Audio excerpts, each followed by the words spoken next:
Despite the fact that I've been through these testing times, I want to use my voice and hands to change the world. So I'm giving you my story.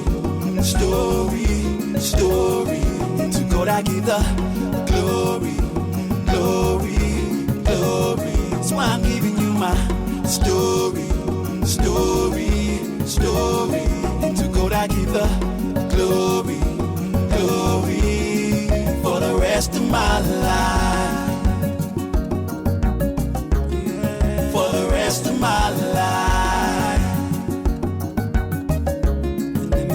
I had a dream to be a superstar. Story. To God I give the glory.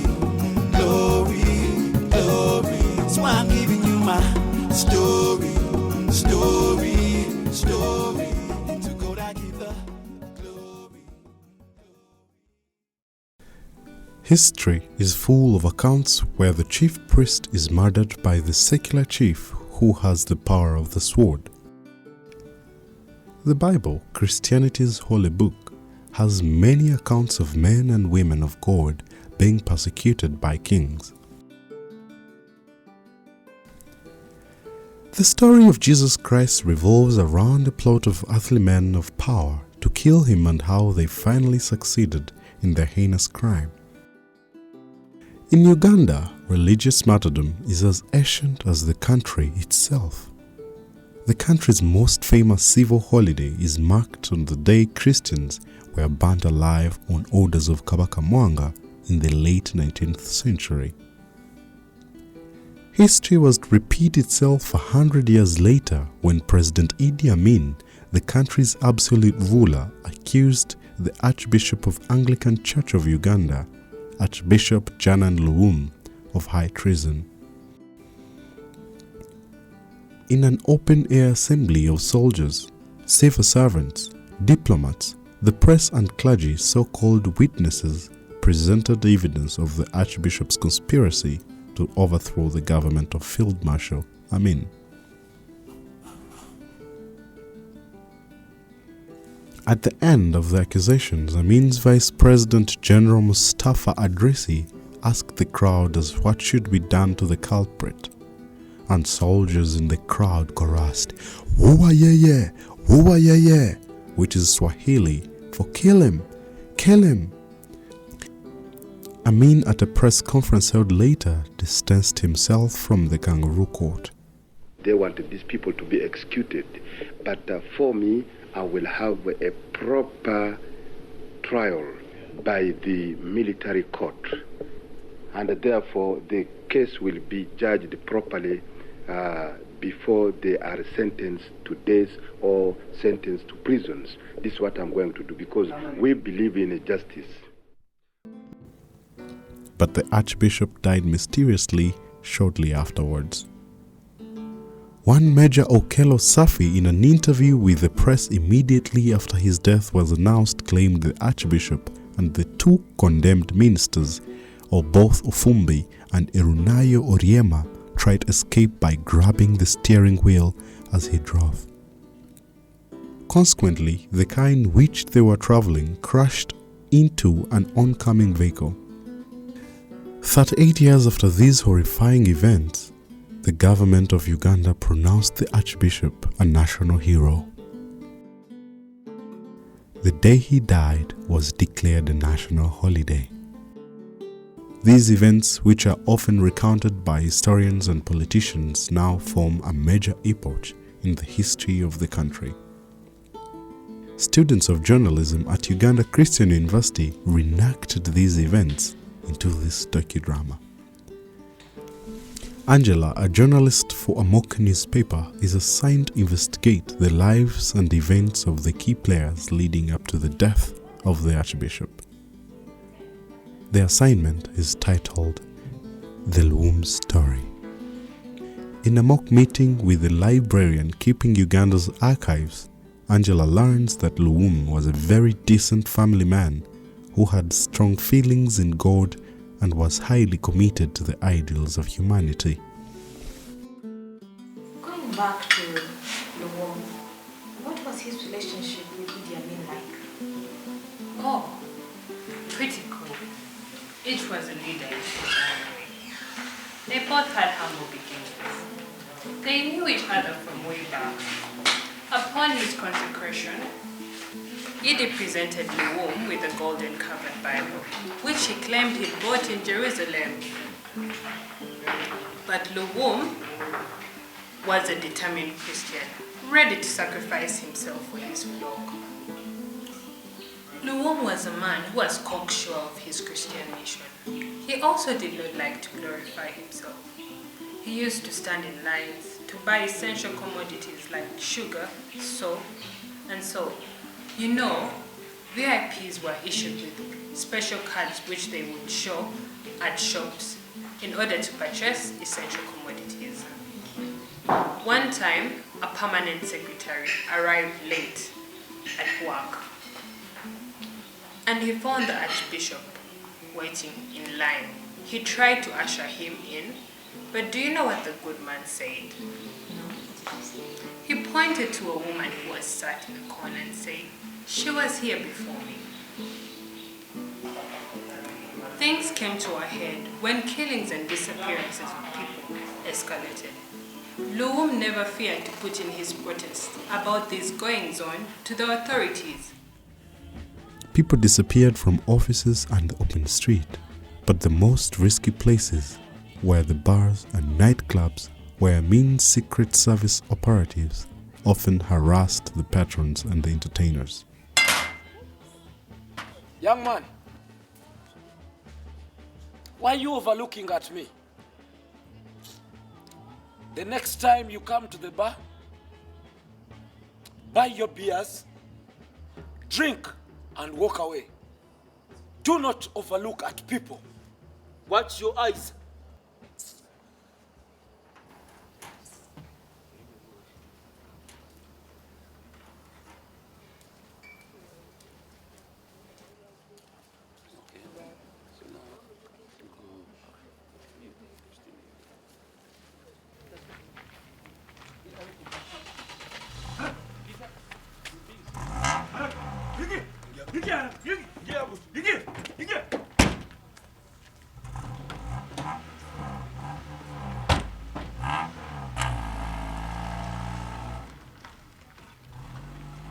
Mama!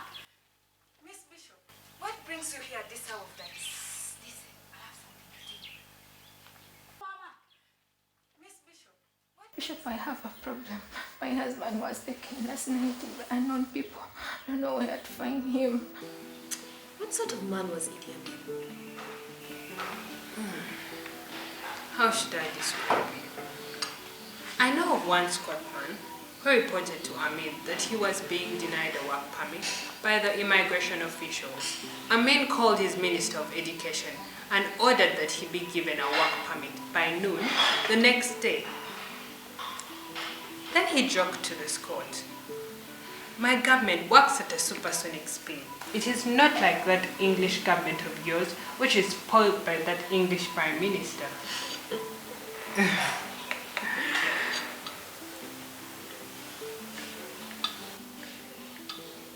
And so, Amin liked his orders carried out immediately. That is how we got color television. Uganda television used to broadcast in black and white. But when Amin hosted the OAU summit in Uganda, he ordered that color television equipment be brought in immediately. His Minister of Information was called and color television equipment was flown in almost overnight. That is how he built Mpoma and Ubachi Earth satellites and many other developmental things that he managed to accomplish. That is how he chased the Asians from Uganda within just 30 days. And that is how he launched his economic war. Amin must have been a serious man. Oh, don't get carried away by his economy. He also liked to have a good time on the side. Oh, he was a jolly fellow. A jolly fellow, my daughter. But very deceptive. Very deceptive.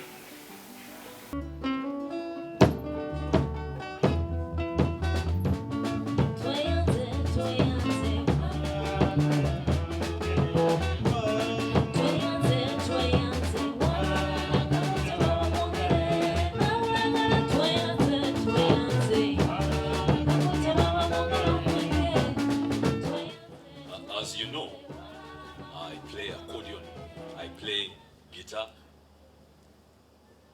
I play adungu. I'm also a sportsman. I play football, I play rugby. I'm also a boxer. So Ugandans should move at supersonic speed like me. I'm also a salon. Ask Medina here. Yes. So.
As you know, many people were in a main secret service, also known as the State Research Bureau. Barigani sasa. Your Excellency, I had someone tell me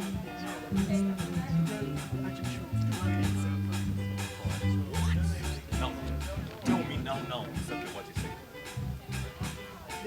that you are playing him like you can't play from the house, and finally you're going to get it. You have done so well. You love your country. Maria, mwambie huyu wengi wa great pia. Kwa hii ni mtu mzuri sana.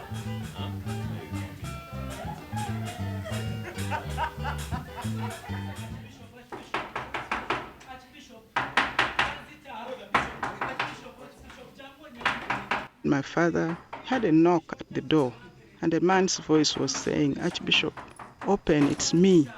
And this is a person my father knew. So he opened, and as soon as he opened this door, he saw this man who was badly beaten, he was bleeding, and he was surrounded by soldiers who were heavily armed. They pushed him back up to the wall, and they said, "We understand there are guns in your house." And they told him, "We are going to check the house." He said, "You can go ahead and do whatever you want. I have nothing to hide." We're all really, really scared. Where are the guns? Yeah? Guns. Coming! Up, down! Hey, down! All that happened in one night. Then, the country woke up to an important announcement that there was going to be an important meeting at the conference center. Sorry. That system these days, Uganda. By the way, they took the Archbishop. You know, the other time when we went to the bar, those State Research Bureau guys, they intimidated us out of the bar. Sure, the night. And the night was And then when we went outside, the band leader was being bundled into the car boot. And I am sure to his certain death. And then I remember my grandfather telling me that we shouldn't celebrate this man in school.